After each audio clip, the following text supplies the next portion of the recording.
Estamos de volta para este segundo e último bloco do programa Em Pauta, esta semana discutindo sobre o projeto de lei apresentado em Brasília na última quinta-feira que põe em votação e prevê o fim do regime semiaberto nas penitenciárias brasileiras. Aqui ao meu lado, Charles Killing, especialista em segurança pública, e Andréa Schneider, que é presidente do Movimento Paz aqui na cidade de Novo Hamburgo. Volto a abrir esse bloco com uma pergunta para a Andréa. Com base em que dados vocês acreditam que, extinguindo o regime semiaberto, a gente possa ter uma redução da criminalidade no país? Com certeza. Hoje, ao contrário do que o Charles trouxe no início, eles não precisam entrar num presídio para ser escolados na questão do Código Penal, dos seus direitos. Eles já sabem os seus direitos, eles já sabem as brechas da lei, eles já entram no presídio envolvidos com o sistema criminal, né? Eles podem entrar nos presídios para se vincular ainda mais às facções criminosas, para aprender outro tipo de crime. Mas a gente tem que lembrar que o sistema penal e o sistema penitenciário, ele não foi criado para ressocializar. Isso é uma segunda etapa. Se as pessoas estão lá é porque elas foram punidas, elas tiveram uma pena por um crime que elas cometeram. Então, lá dentro não é uma escola, lá dentro primeiro é um lugar que foi criado para retirar essas pessoas da sociedade que usurparam de alguma norma, que não cumpriram determinado regulamento, foram retirados para lá poder sim ter uma oportunidade de sair de uma nova forma. Mas o primeiro requisito da pena é a punição. É a punição. Né? A resposta àquilo que eles fizeram. Então, Você acredita que a pessoa consegue sair com outra cabeça lá de dentro? Ou não? Eu acredito que se ela quiser... Se ela quiser, depende dela. Isso, acho que depende dela. Eu acho que o sistema ele precisa dar essa oportunidade, né? O nosso sistema ele precisa ter projetos de ressocialização, ele precisa dar oportunidade de trabalho, dar até acompanhamento, né, para que essas pessoas, até na esfera psicológica delas, elas possam ter um tratamento. Acho que isso é dever sim do Estado dar essa oportunidade, mas tem muitos criminosos que não querem sair do mundo do crime. Tem muitas pessoas que elas não querem se ressocializar. E com isso nós não temos como impor a elas entrar em programas de ressocialização. Nós podemos oferecer, né?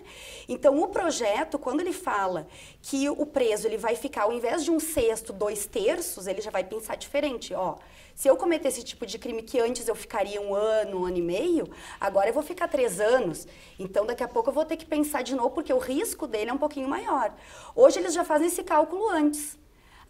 Se der alguma coisa, que pode não dar, podem não me pegar, se der vai dar bem pouquinho, eu vou ficar um pouquinho no fechado, depois eu já vou para o semiaberto, que para eles já é a rua, porque eles já fazem, né, tudo o que eles querem de manhã e de tarde, que é um período onde nós não temos fiscalização. Obviamente que seria importante termos em todos os locais mais agentes, mais câmeras, mais equipamentos que pudesse controlar, até porque o presídio ele não é feito para despertar no preso a vontade de ficar lá dentro. Obviamente que o preso não quer ficar lá dentro e ele vai fazer de tudo para sair do sistema, né? Então a gente pode sim colocar alguns obstáculos, né? Mas no semiaberto como ele é hoje, ele incentiva esses laços da criminalidade e não garante qualquer fiscalização que possibilite à sociedade ter uma segurança, né? Então, por isso que nós acreditamos que não só o sistema vai ganhar vagas, retirando os presos hoje do aberto, todos esses do aberto eles vão estar abrindo vagas para quem é do semiaberto hoje do fechado, e aos poucos, com as novas condenações e com o término dessas que já estão em andamento, esses do semiaberto que vão passar para o aberto vão poder estar na domiciliar com uso de tornozeleira, garantindo uma fiscalização para o Estado e uma segurança para as pessoas, e ficarão no sistema penitenciário os fechados. Então, óbvio que também nós precisamos construir presídios, isso é uma necessidade. Hoje já faltam vagas. Não é o projeto que vai criar mais vagas, hoje nós já temos esse déficit, né? Mas é um sistema coletivo. E, obviamente, que o projeto ele também não ataca a segurança como um todo, ele é um dos braços, né, necessários, e por isso que nós enfrentamos ele. Charles. Interessante, a Andréa bota numa situação bem peculiar. O criminoso ele já sabe como as coisas são antes de entrar. Então a gente volta àquela questão, já existe uma cultura, um ambiente que precisa ser trabalhado e não há nenhuma política pública que trabalhe aquela situação. Quando a gente começa a falar, e eu me lembro mais uma vez a questão do Michel Foucault, quando ele fala em defesa da sociedade, ele vai mostrando que nós, em certa medida, nós vamos fortalecendo um Estado um pouco mais legalista de leis, vamos criando uma biopolítica, ou seja, uma política sobre a vida, que vai fortalecendo cada vez mais os órgãos de segurança para punir a raça contrária à nossa. Isso eu estou usando os termos também do Michel Foucault. E seguindo nessa mesma linha do Michel Foucault, em que ele vai comentar não só da biopolítica, mas também do biopoder, ou seja, poder sobre a vida do outro, e aí já é uma questão inconstitucional, enfim, que a gente começa a querer mexer em situações um pouco ímpares, porque a gente não deu condições, primeiramente, para esses indivíduos, em certa medida, terem um espaço na sociedade. No Brasil, nós temos lei para tudo. A gente tem lei para o menor abandonado, que é, quando é que surgiu o menor abandonado no Brasil?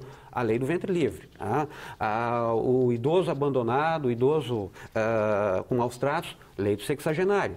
E a lei da criminalidade, da favela, enfim, quando é que surgiu?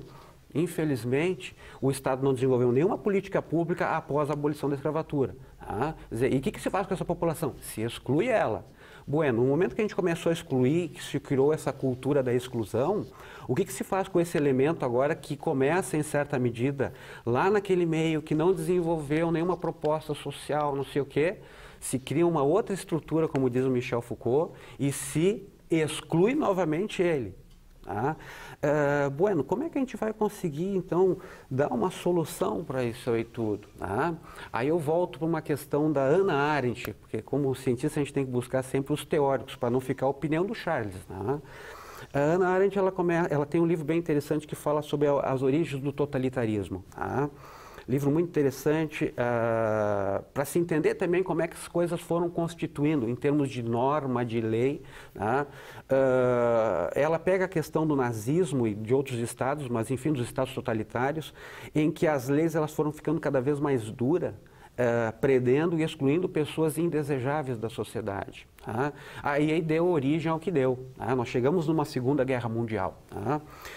E nessa mesma linha, o Zygmunt Bauman vem trabalhando, e ele escreveu um livro que é interessante de ler também, que é Modernidade e Holocausto. Ele aborda também essas questões peculiares, aonde a gente começa a perceber que, quando eu estou longe da ponta, fica mais fácil eu condenar. Fica mais fácil de eu apertar o botão. Ele tem um trabalho bem interessante no seu livro, que ele resgata uma experiência, uma ciência que foi desenvolvida por Stanley Milgram nos Estados Unidos. Stanley Milgram pegou os alunos mais dóceis e deu um aparelhinho para eles, um botãozinho. E para os alunos menos dóceis, ele colocou um cinto. Esse cinto dava choque. E ele disse para os alunos mais dóceis, olha, na medida que vocês acharem que está havendo um comportamento indesejável, vocês dão só uma apertadinha no botão para avisar aquele que ele está cometendo, entre aspas, uma ação não desejável. Bom, a experiência constatou que esses matariam os próprios colegas.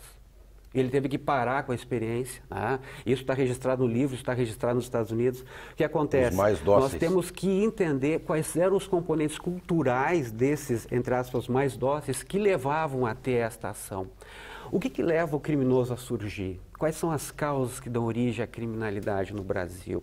É ali que nós temos que atacar. Se eu fizer uma lei, a partir de amanhã fica proibido dor de barriga no Brasil. A partir de amanhã. Bueno, vai ter gente com dor de barriga, mas eu tenho que identificar quais são as causas da dor de barriga e trabalhar sobre elas. Se eu disser, bom, a partir de amanhã ninguém mais pode ter dengue no Brasil. O que fazer, por exemplo, como a Andréa citou, e a gente vê isso com frequência nos noticiários, no dia a dia, dentro do país, com pessoas que, inclusive, dão entrevistas falando, vou sair, vou roubar, vou matar de novo e vou voltar. Bruno, eu digo o que assim, fazer com uma pessoa Eu digo dessa? assim, Bruno, e aí eu colaboro muito com a Andréa. Nós temos que começar a levar ciência para dentro das instituições de segurança pública, que está faltando no Brasil. É uma carência. O conhecimento científico, eles estão muito na base do conhecimento prático. Bom, fez isso, tapa na bunda. Fez aquilo, tapa na cara. Fez aquele outro, soco na cara. Não, vamos levar um pouco mais de ciência para entender isso aí. Né? A gente tem que começar a atacar as causas. Né? Bom, os efeitos nós temos que realmente mitigar eles. Tem que mitigar os efeitos. Né? Algumas medidas têm que ser feitas em termos de efeito, mas se nós não atacarmos as causas, nós vamos ficar aqui como esponja, né? E nós não vamos conseguir reduzir isso. Certo, porque a criminalidade, ela existe, na verdade, não sei se vocês dois concordam com isso ou não, mas a criminalidade, ela acontece onde o Estado não atua. Se cria, a gente vê, por exemplo, nas favelas, nos morros, vamos agora trazer uma outra área, por exemplo, o traficante que é dono da favela, é o dono do pedaço, sustentando as famílias com remédio, com pagamento de um médico particular, porque não se consegue pelo SUS, e isso faz com que a própria população defenda o criminoso nessas áreas. Digamos que também isso começa a gerar um problema. A criminalidade é uma índole humana, da humanidade. Desde que existe o homem, existe crime. Né? Tá aí a Bíblia que nos mostra, né? Caim e Abel, né? Sim. Eu diria isso também, porque hoje a gente percebe, se fosse assim, nós não teríamos criminosos na classe média alta. Né? Sim, também. E hoje mas nós que temos lá a pessoas... proporção é muito maior. Não é que é maior, talvez apareça mais. Né? Talvez as ocorrências e as prisões se deem mais nessa esfera. Mas hoje, por exemplo, se tu leva o carro numa mecânica e tu não quer saber a origem da peça e tu compra uma peça roubada, tu está incentivando a receptação, tu está incentivando o furto e roubo de veículo. Você é criminoso, né? também. Você é criminoso. Tu está pegando o teu dinheiro que tu acha que é do teu trabalho e tu comprou droga e tu usou dentro da tua casa, tu acha que aquilo não interfere na vida das outras pessoas? Interfere sim, porque cada valor que tu investe no tráfico, na droga, tu está investindo numa bala, numa munição, em algo que as facções vão se utilizar. Então as pessoas da classe média alta também estão inseridas hoje no crime, onde o Estado está muito presente. Né? Então eu concordo com o Charles que eu acho que isso é do caráter, de uma escolha da pessoa, porque nós temos muitas pessoas também na classe baixa que têm índoles corretíssimas. Sim, e que vivem no meio da criminalidade. Eu vou comentar, aproveitando esse gancho dessa questão da classe média. No Rio de Janeiro a gente participou uma vez de um movimento contra a violência no Rio. Isso já faz um tempo, então a gente pode falar, né? As pessoas já estão com uma certa idade, mas terminava o movimento, o pessoal puxava droga. Mas peraí, a gente está fazendo um movimento contra a violência, termina o movimento, o pessoal começa a puxar cigarro de maconha. O filme Tropa de Elite, o primeiro, eu acho que mostrou bem isso, Exatamente. Uma passeata na orla de Copacabana, de Ipanema, onde os participantes fumavam maconha pedindo paz, né, e combate à criminalidade. Então a violência, ela perpassa, né, todas as classes, né, a cultura, a história, o meio ambiente, óbvio que tem coisas que contribuem, né? Mas hoje a gente tem que se dar conta de que a gente vai conseguir melhorar e diminuir os efeitos dessa violência com a união de todos esses segmentos e esferas. Por isso que é importante o que o Charles falou. Obviamente que nós precisamos também trabalhar a questão de pesquisa, de projetos, atuar na causa para no futuro conseguir, né, estancar isso, enfrentar isso de uma outra maneira. Construir cidadãos com uma nova postura, uma nova perspectiva. Mas, paralelo a isso, nós também precisamos dar uma resposta, né, para aquilo que está acontecendo hoje. Tu vai conversar com uma mãe que perdeu seu filho para violência, ela vai querer saber de causa, de o que levou aquela pessoa a matar o filho dela? Não, né? Aquele filho nunca mais volta, né? Aquela família teve a sentença de morte, a prisão perpétua na dor, né?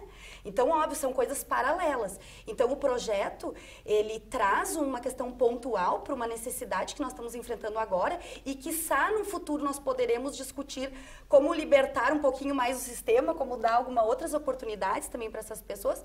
E, obviamente, não esquecendo dessa parte da pesquisa e de projetos que, com certeza, o Estado tem que estar presente, sim, criando políticas alternativas para o combate à violência. Certo. Antes do nosso tempo estar acabando, eu queria fazer uma última pergunta para vocês dois. Vocês têm esperança de que esse país melhore na área da criminalidade?